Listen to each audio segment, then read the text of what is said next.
ਤੁਹਾਨੂੰ ਆ ਗਏ ਤੁਹਾਡੇ ਕੋਲ। ਬਾਕੀ ਮਜ਼ੀਦ ਵਾਧਾ ਘਾਟਾ ਹੋ ਜਾਂਦਾ ਹੈ, ਜਿਹੜੇ ਰੇਟ ਦੱਸਦੇ ਨੇ ਉਹ ਫਾਈਨਲ ਨਹੀਂ ਹੁੰਦੇ। ਵਾਹ ਸੋਹਣੀ ਗਾਂ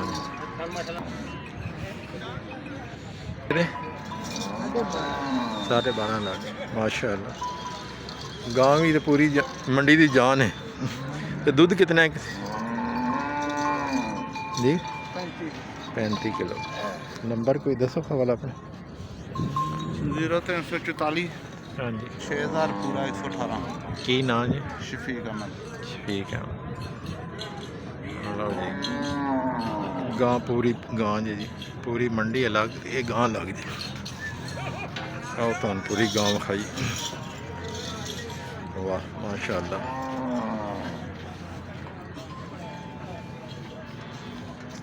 पैसे भी ला लो बड़े दसे ने, पर गां भी सोहनी।